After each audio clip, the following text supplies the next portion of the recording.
Now I welcome you all on behalf of Utpaladeva and Pattanarayana, whose representative I am, for this quite unique retreat.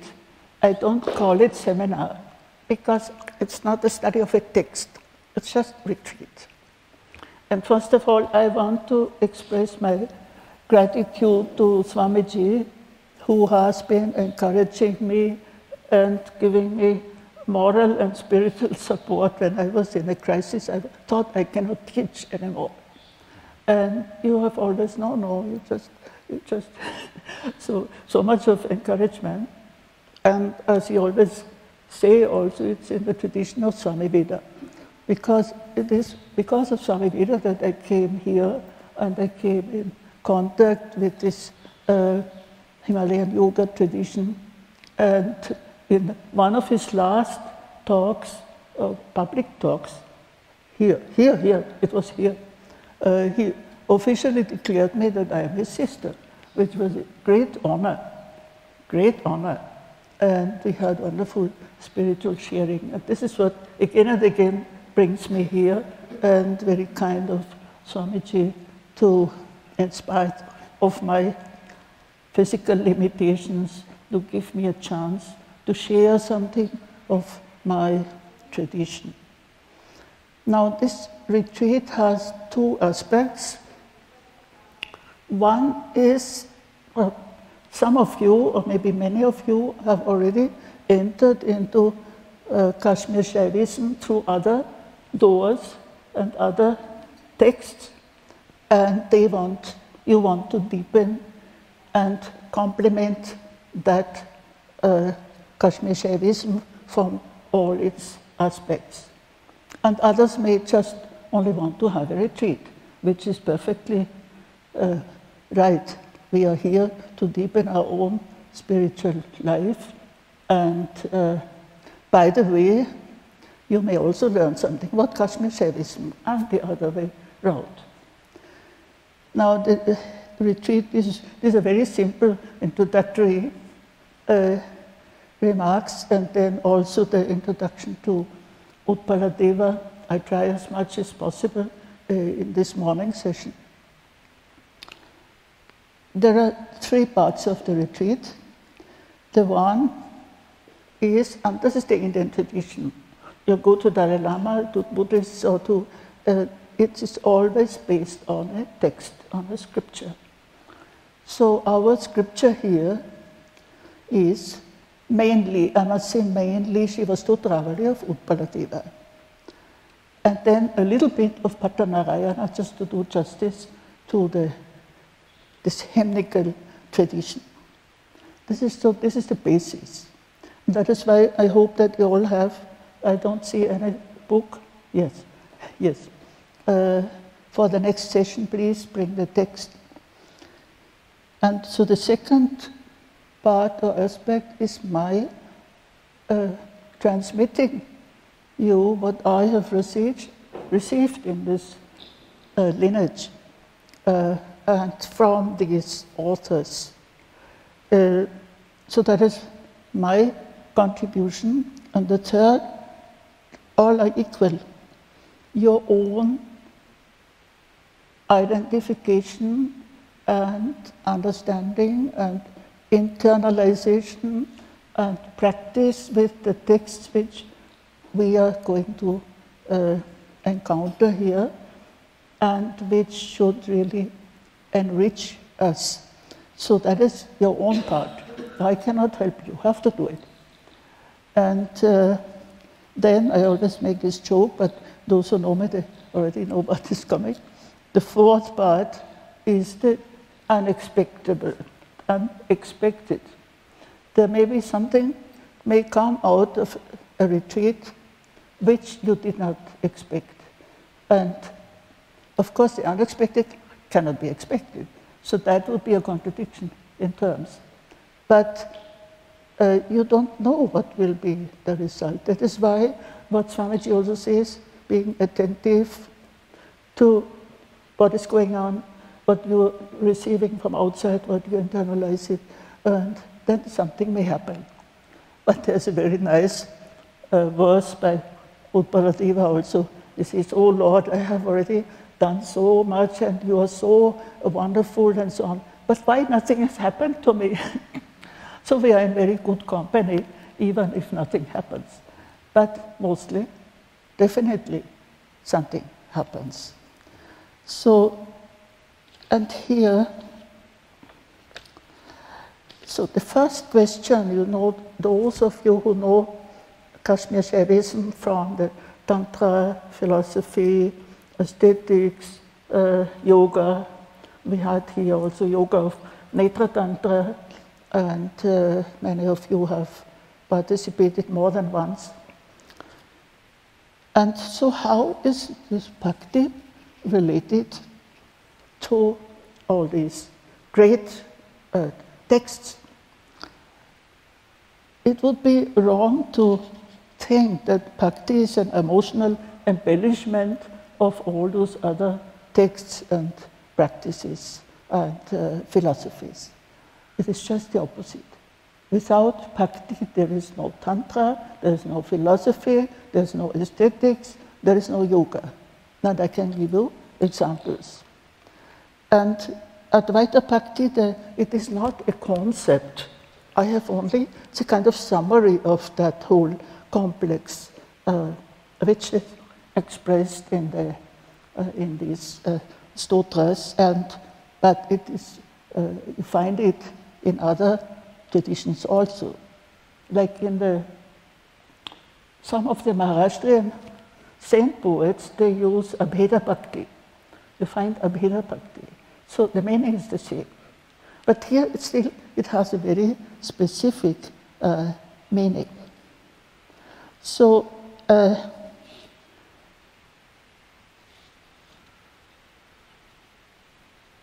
Bhakti, I will give you two sources. The sources in Kashmir Shaivism are the Tantras. See, whenever you refer to an authority, you have to quote Vijnana Bhairava or Swachanda Tantra or Malini Vijaya. And so what is the place of Bhakti there? Some of you have been at the Vijnana Bhairava retreat in Deer Park in Himachal last year. And we have done the Vijnana Bhairava. Now in Vijnana Bhairava, which has 112 so-called dharanas, we have discovered they are rather bhavanas, to practice and to experience. Among these 112, there's only one on Bhakti, but it is extremely important. And those of you who have been there may remember. I'm just giving you the text. Bhakti udrekat viraktasya yadrishi jayate mati sa shakti shankari nityam bhavayetam tata shiva. This is in my translation, but the intuitive insight which is born from the intense devotion in one who is detached is the very energy of Shankara. Then one becomes Shiva himself. It is a tremendous, all these verses are so compact, and we will see also in Śivastotrāvalī. First of all, it's not just Bhakti. See, Bhakti can be very dualistic and very, just you go to the temple or you worship. I don't say that Advaita is not there also in some way, but normally we understand Bhakti as here's the devotee and here's the object of devotion, the divine. But here it is not just Bhakti, it's Bhakti Udreka. Udreka means intensity. See, unless, and this is the whole of Tantric spirituality, there has to be intensity. You cannot just, it's all very nice, you read the Bhagavad Gita, and it's so nice, and then you can, but no, unless there's intensity, also in emotions, you cannot get actually what is intended. Now, the intensity of Now, devotion, I don't like so much the translation sometimes, just you can say love, but love has to be qualified again. Bhakti Udreka, intense devotion. And who is the devotee who is qualified or who is capable? He has to be already detached, virakta. So it is also mutual, if you get an intense emotion, everything else drops out. So that virakta, that detachment, happens spontaneously. If you're in love with a woman or whatever, you can forget the whole world around. But in the case of being in love with Shiva, it is something more permanent. So virakta, one who is detached, his intensity of his devotion, that produces something which is called mati. Now, mati is not like in Hindi, mat, it doesn't mean opinion. Mati is a state of the mind which is between buddhi and bodha. Buddhi is intellect, the discriminative faculty, and bodha is the enlightened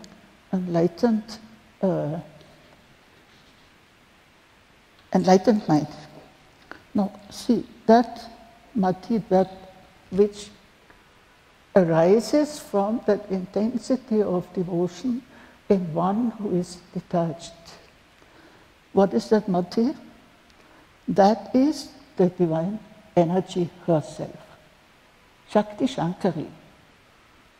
So you produce or you experience that divine energy by the intensity of your devotion and by not distracted by other things. That is why virakta. That is the divine energy, Shakti Shankari. And he who, there's also practice involved, Nityam Bhavayet Tam. The one who constantly ever meditates on that state of the mind or state of the, which is between intellect and enlightenment. One who constantly meditates on that bhavayet, tata Shiva, he becomes Shiva. Because, if those of you who have done the Vijnana Bhairava, because in the beginning it says, you attain Shiva through Shakti. Without Shakti, you cannot experience Shiva. Now, this is a basic expression from the Tantra itself about the importance of the intensity of bhakti. And it's quoted always in Abhinavagupta and the other authors and commentators. And then also when we think that bhakti is means just devotion, at least you have to be aware of what, when you're studying yoga, you study the root yuj, from where yoga comes. Bhakti comes from the root bhaj.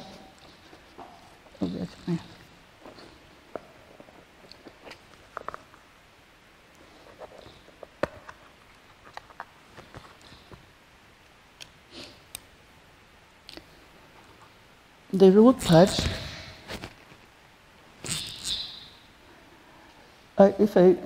those of you who know a little bit of Sanskrit, they can enjoy, but those who don't know, they have to understand this richness of a single verbal root. Bhaj means to share, to participate, to grant, to bestow, to engage, to practice, to partake, to enjoy, to experience, to feel, to pursue, to cultivate, to serve, to honor, to revere, to love, to adore. So there's all the shades of meaning of Bhakti. So there's all this,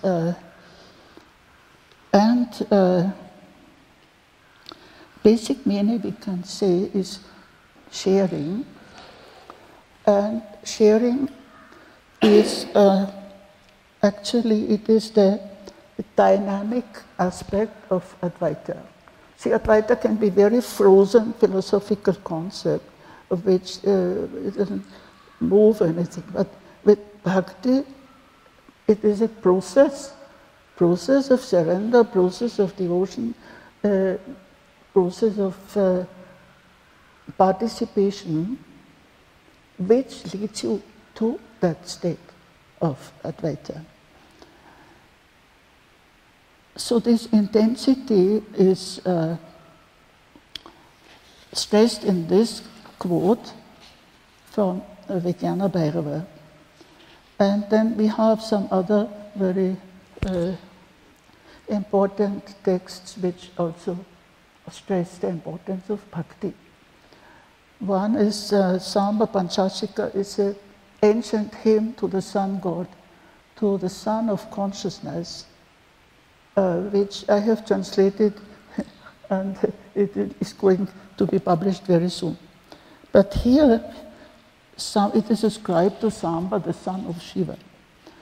And here there is one verse, Jnanam nanta karana rahitam vidyadhyasmad vidhanam tam cha adyantam sakala karana gocha advata chintya dhyanadhitas tamidina vina bhakti yogena labhyas tasmad bhaktim sharanam amrita praptaye ham prapanna. Translation. For people like us, there is no knowledge without the sense organs. But you are unthinkable, being completely outside the range of all the senses. You are beyond the reach of meditation, because there is still a duality. And you cannot be attained without the practice of devotion, bhakti yoga. Without bhakti yoga, you cannot be attained. Therefore, I take refuge in bhakti for attaining immortality. And immortality is amrita, again, also the goal of yoga.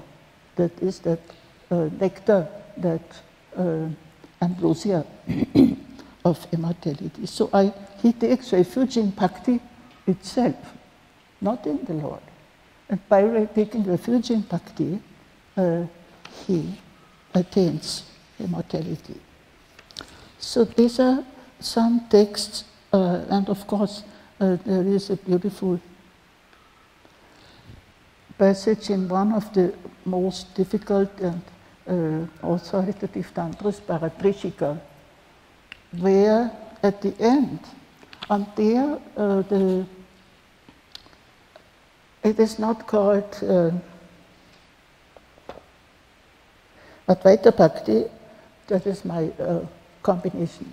It is called Para Bhakti, supreme devotion, supreme Para Bhakti. And at the end of where is the book? Yeah. At the end of the text, I don't know if any one of you has participated in my teaching of Paratrishika Tantra with Abhinavagupta's commentary. So at the end of the very, you can call it esoteric, but very highly mystical text, starting and ending with Anuttara, the Absolute, there is one phrase, Pujayet paraya bhaktya. See, whatever puja, whatever ritual, whatever practice, whatever spiritual practice you do, it has to be done with supreme devotion, not just with devotion. Paraya bhaktya. So that para bhakti is what is called here intensity, not only intensity, it is that which I don't want to go too much into detail because the commentary he makes it very clear this para bhakti is that which already makes you identifies you with the goal of all these practices.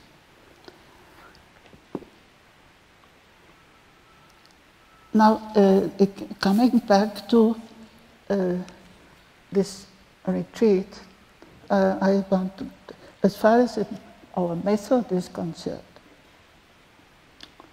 there are two ways when we are always dealing with a text. There are two ways of dealing with it. One is objectify it, study it as something to understand, which always implies, anybody of you who's doing some studies, you have to compare, you have to see what is the place of the text and so on and so on. But the other method which I recommend as which can really lead you to that experience, and that is the method of identification. Identification. And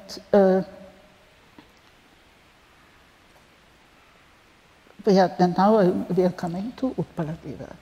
Now, once you listen and to his verses, you may come across, and hopefully you will come across at least one shloka where you feel touched. Yes, this is my experience. This is my, and then you stay with that and identify yourself with that. And that's, we are going repeatedly to come to that as we are studying the shlokas.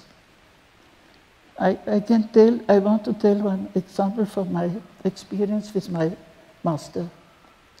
Once I was in his ashram and he was teaching a text to which I am going to refer much later, Gurunatha Paramahansa, of an ascetic from South India who came to Srinagar to sit at the feet of Abhinavagupta, and so he has in praise of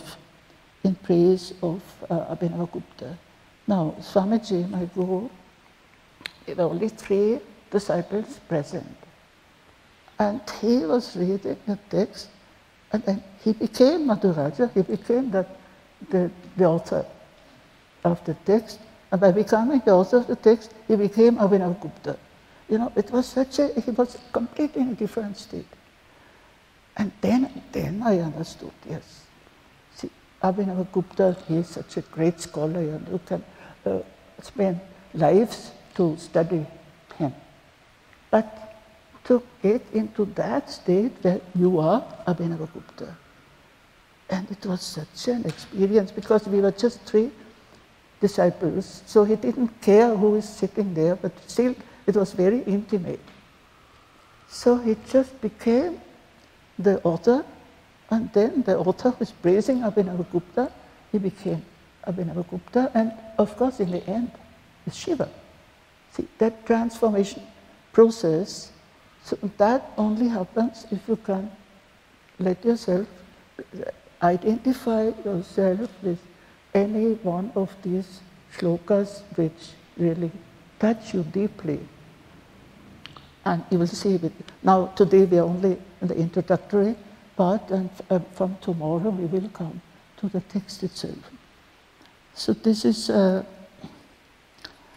then coming,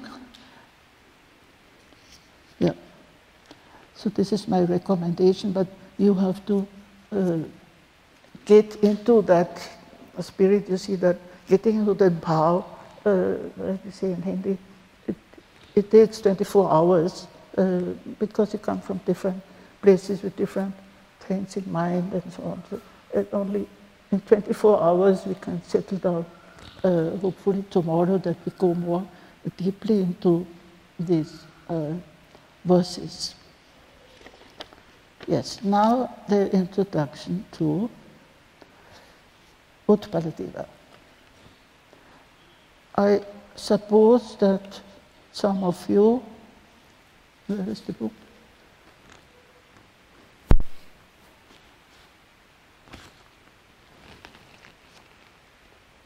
Yeah.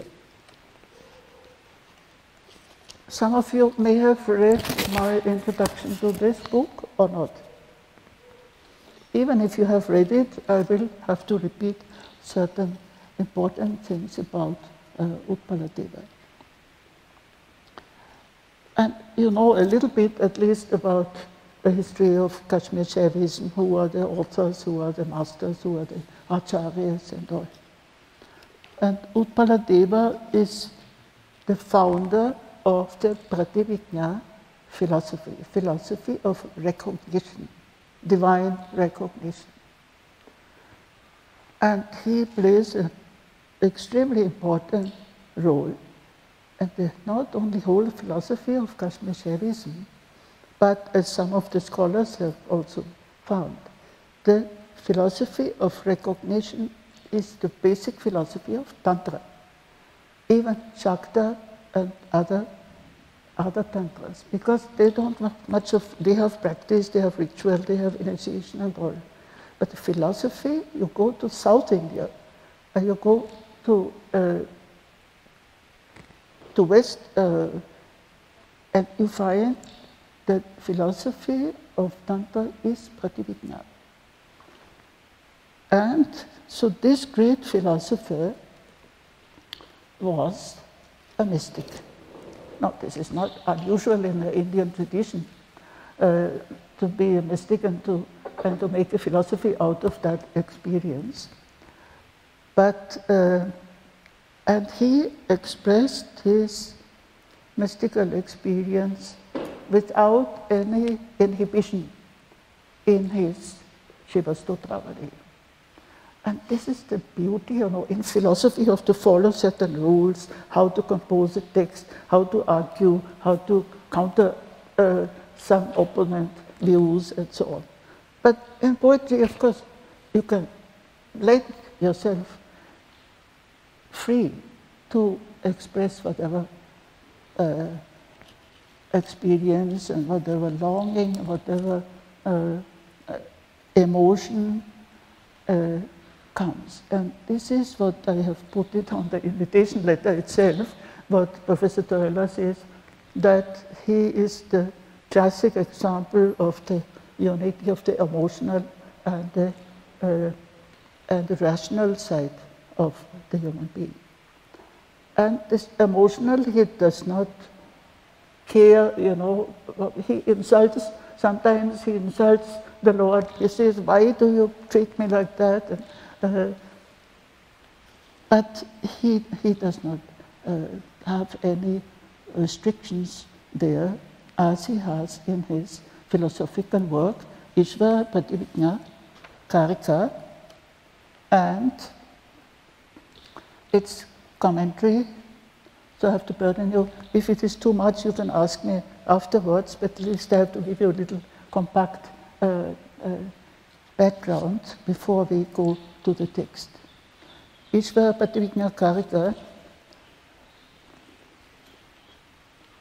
is the basic text. So he has, Karika means verses, short verses, a little bit like sutra, that you have Sankhya Karika, Shiva Sutra, and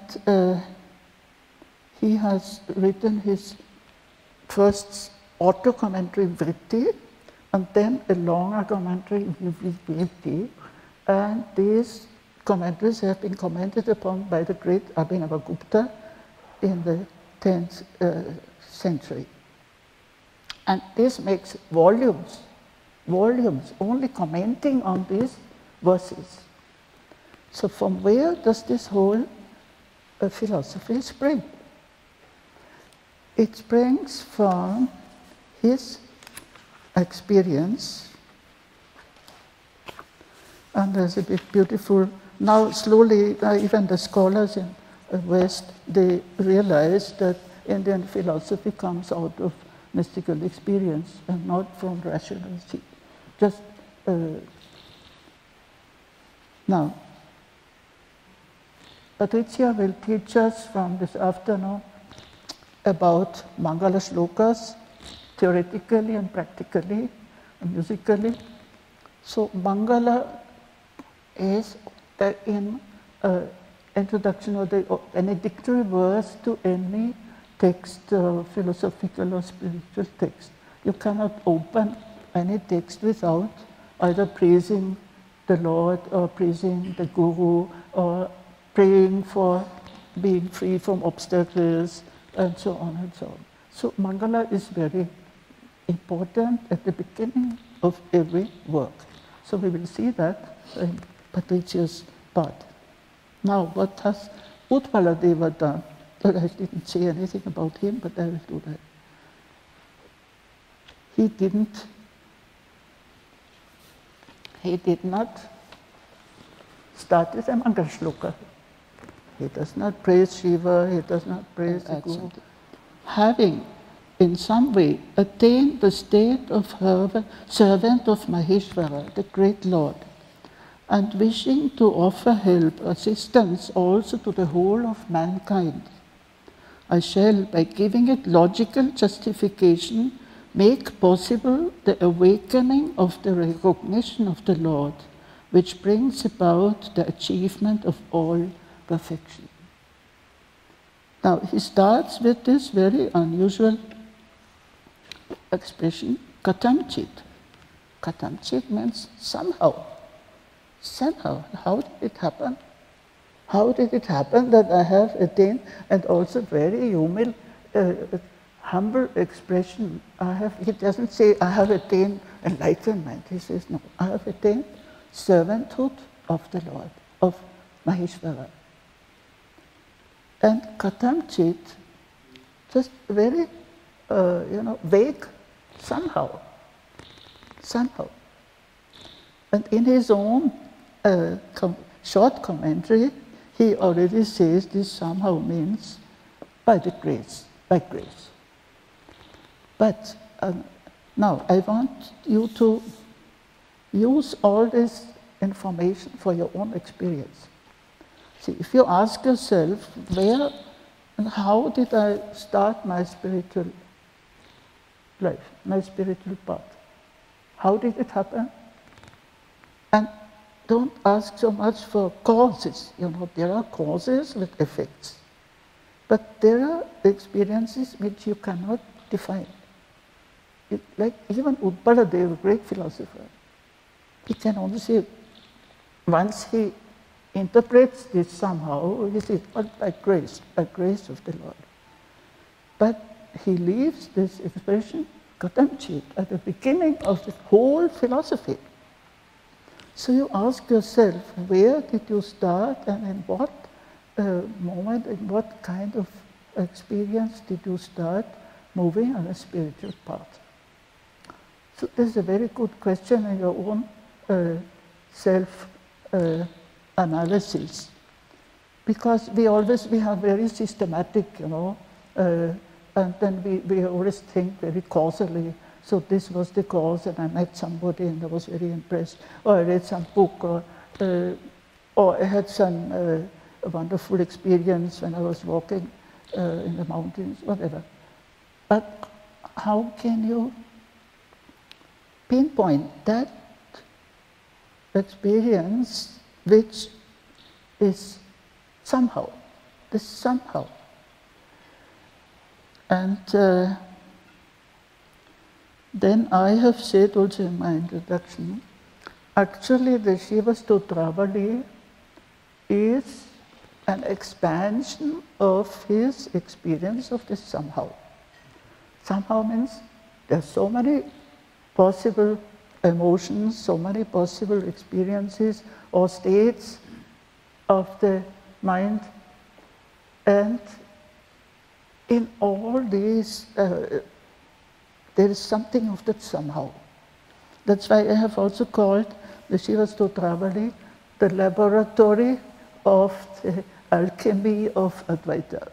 Because this is a text on Advaita, very pakka. And the alchemy, the laboratory where this Advaita is cooked is the Śivastotrāvalī. And that is why it is not just a little nice devotion and emotional, giving us emotional uplifting and all, but it is the basis of this whole philosophy of Advaita. That is why I put the two words together, Advaita, Bhakti. So this introduction to his work is Ishvara gives us a clue to the Śivastotrāvalī. And now a little more about Utpaladeva himself. See the whole lineage. So there was the first historical, of course, before there were the tantras and the scriptures, and then the first historical text or author is Shiva Sutra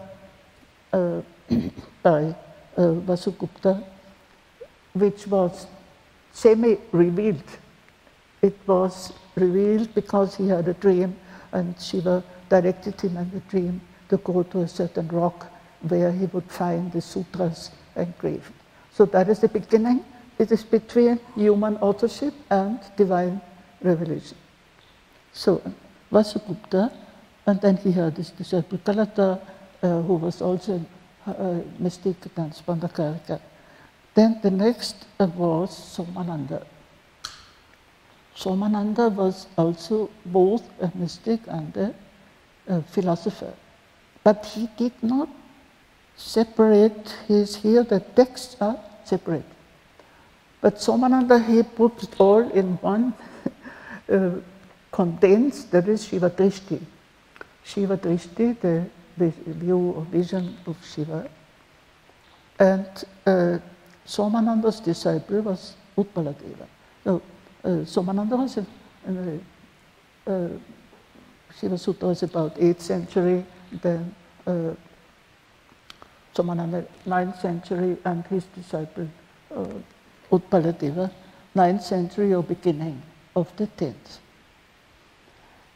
Now you know that the Indian authors of spiritual or philosophical literature, they say very little about their own biography. We have to fish it out here and there, some indications, how was their life, what was their...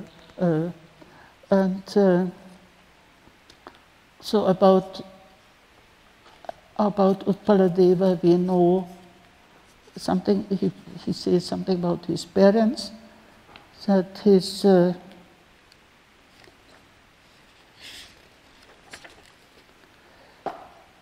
he was the son of Udayakara, and his mother's name was Vagishvari, very beautiful name, and his mother was a yogini.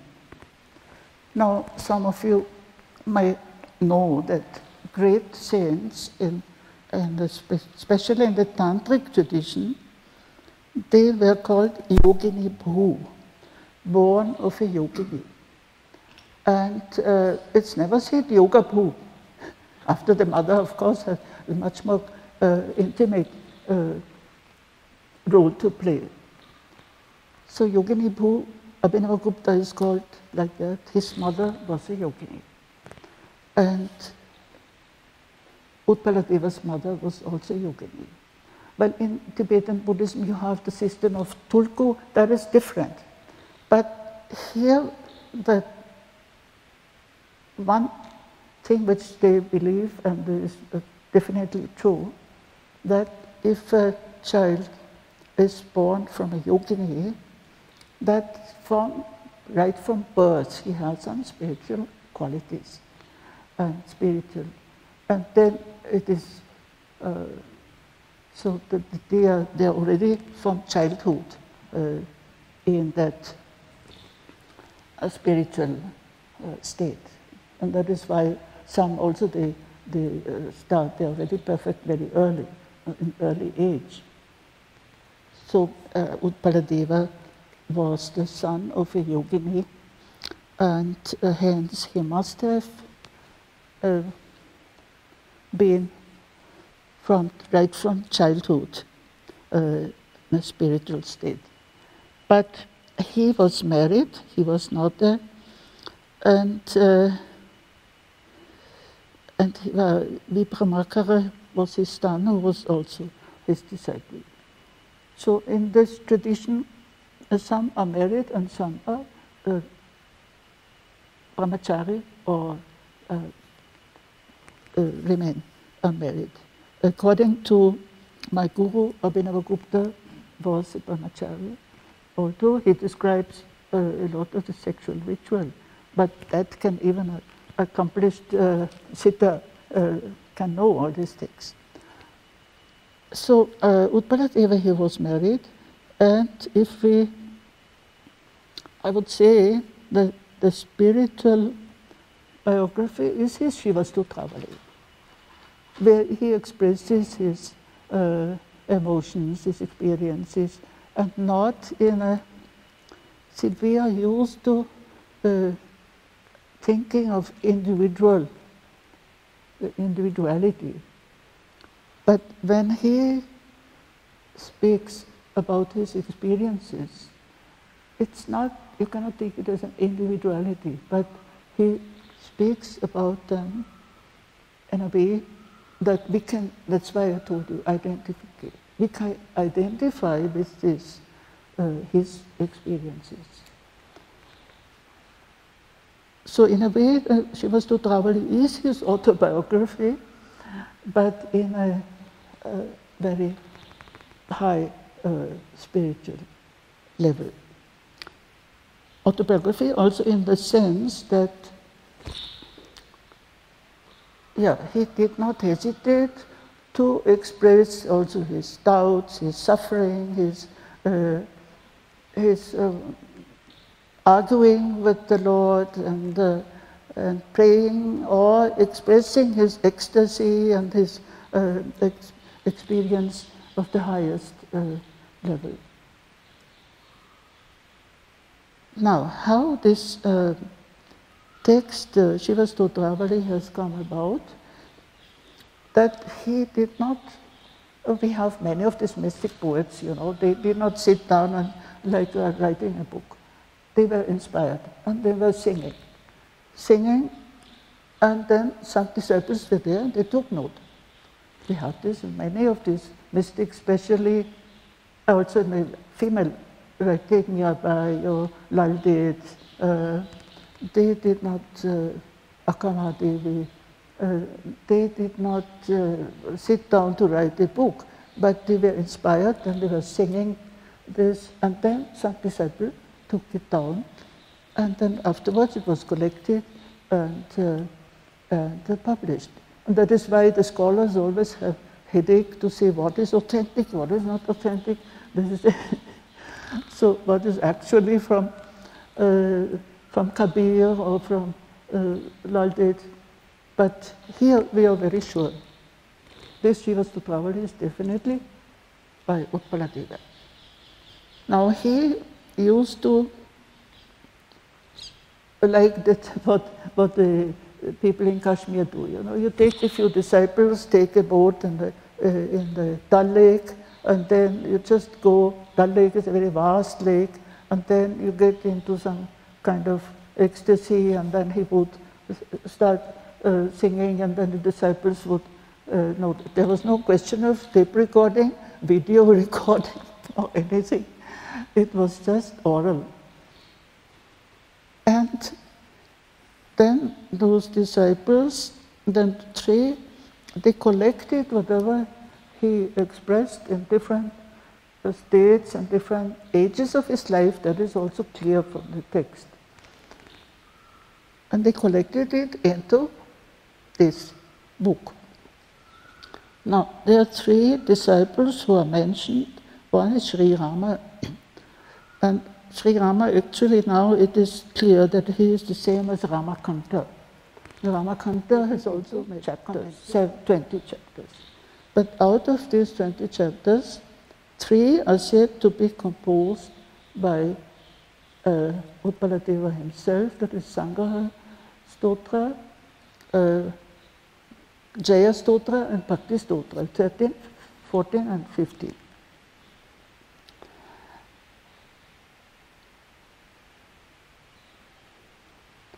Now, the importance of publishing this and having this wonderful collection of mystical poems has been incredible for the continuity of the tradition, because we know from other traditions also, not everybody in the tradition is a philosopher or is a ritualistic specialist, but everybody is a bhakta. So bhakti has been nourished and supported by these texts, Śivastotrāvalī and Stavachintamani by Bhattanarayana.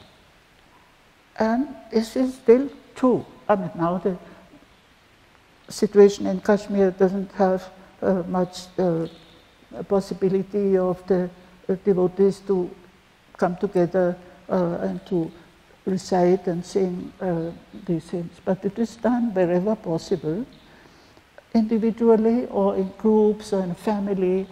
They will go on reciting at least one of these stotras, and that is continuous.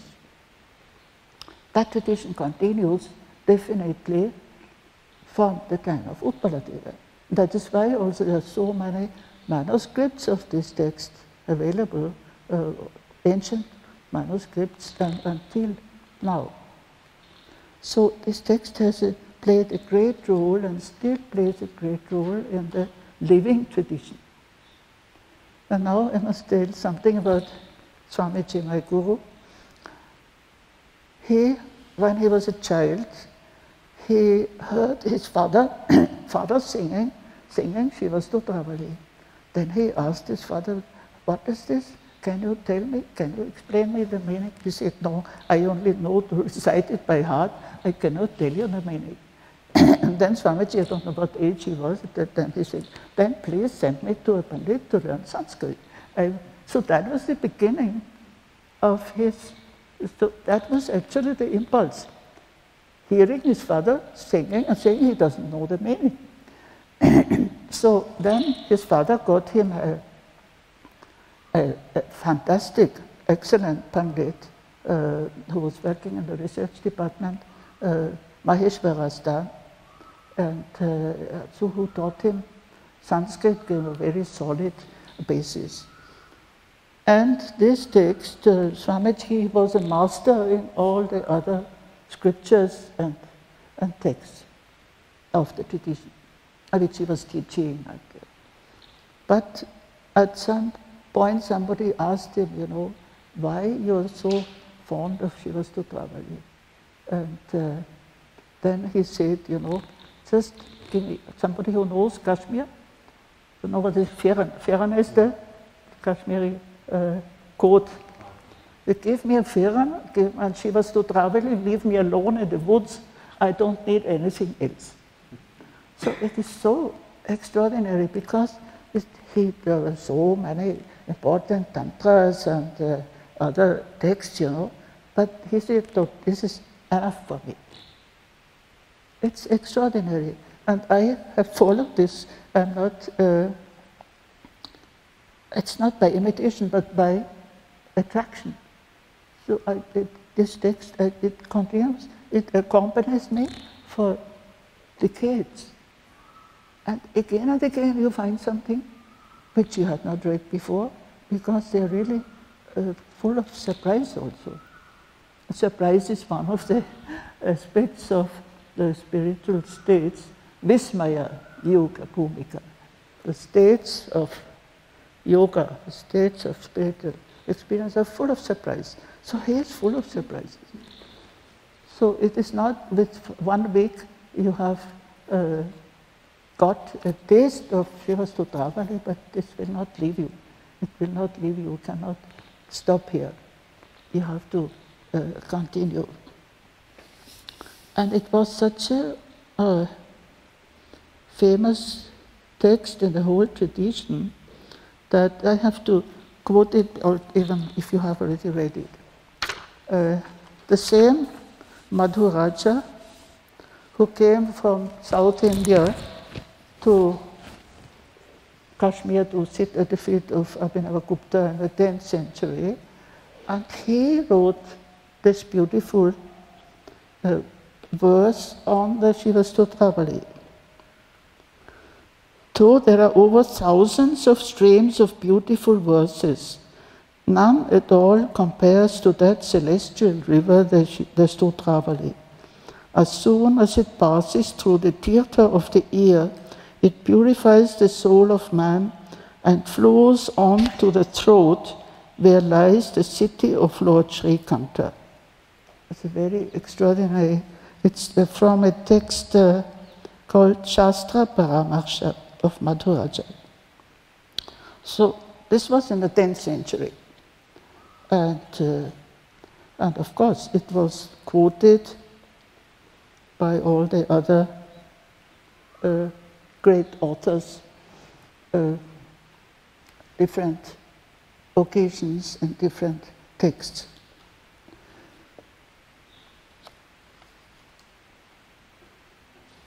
Now,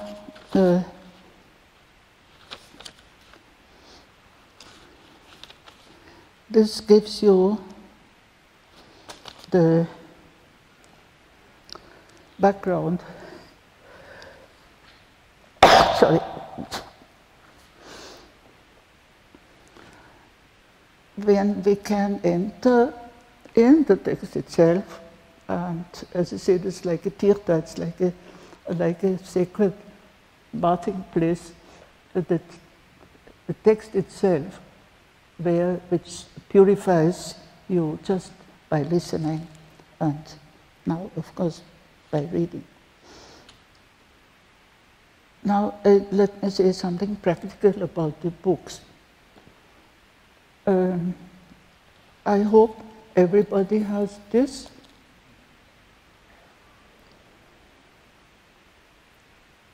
Who does not have, show it. See, it is a translation. I don't always agree with the translation, but at least it's a basic translation and one can refer to it. And if those who don't have the book, you please ask for photocopies. It's not so big. Because, or it may be available on the internet. So this is necessary. Now for those who know Sanskrit, Hindi, this is again published by Swamiji with the commentary by Chimaraja and the Hindi translation. So who has this book? It was announced in the invitation, with the invitation to order these books. So maybe nobody.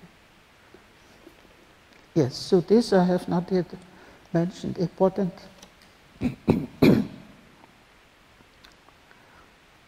The Śivastotrāvalī has been commented upon by Chimaraja, the disciple of Abhinavagupta, and the same also with Stavachintamani of Bhattanarayana, the same commentator, Chimaraja.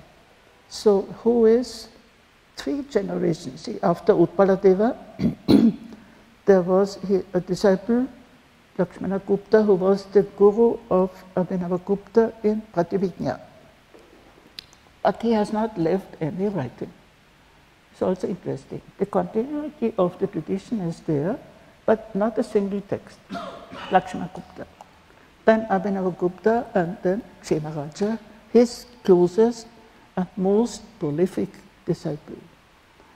So I feel very, very close both to Utpaladeva and Chimaraja. And Abhinavagupta is like Mount Everest, Not everybody can climb Mount Everest. But one can climb many other sacred mountains of this spiritual tradition. So this commentary by, so his commentaries are beautiful. And in some teaching, I think we have even used the commentary. Sometimes it is very helpful and very enlightening. So we will see how we can go with the text. I don't want to overburden you, but we will definitely be selective, and then also some verses will occupy us more extensively because you can go more into depths and details, and others which are not so difficult to understand, one can just read. But we will start tomorrow with chapter 6, and then anything which has to be added or complemented, which you have not understood, can be added. But first we have to enter into that stream, that sacred stream of the text. What I wanted to, this text will remind them of the Psalms. Of course, the Psalms also, they have all kinds of emotions, crying to the Lord, or triumphant, or overjoyed, or suffering. So all the emotions are there. So that Psalm, of course, Psalm is not only an existing revealed text, but it is also a category of, there are different Psalms in different languages and traditions.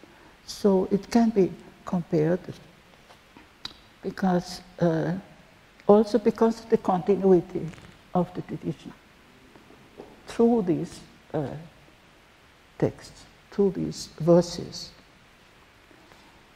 And as it happens with all those texts, there's some one or two verses that they stick to you, you cannot forget at all, or which are again and then quoted in certain situations of life or of spiritual experience. And this is what I hope, that you will pick up, or some of these verses will speak to you directly and make you enter into that identification instead of understanding from outside, which does not fit to a mystical text in any case. So I think we should conclude for this introduction, and you can tell me if you feel something is missing. I can add it tomorrow. But in the afternoon we'll have an introduction to Mangala Shlokas by Advaita, and so we will complement the two. Everything is poetry. So unless you have some sense for poetry, you cannot enjoy this. And mystical poetry, of course, you must have some spiritual background and some sense for poetry. Then only you can enjoy it. And that is what I hope, that it will be an enjoyment and a spiritual feast for all of us.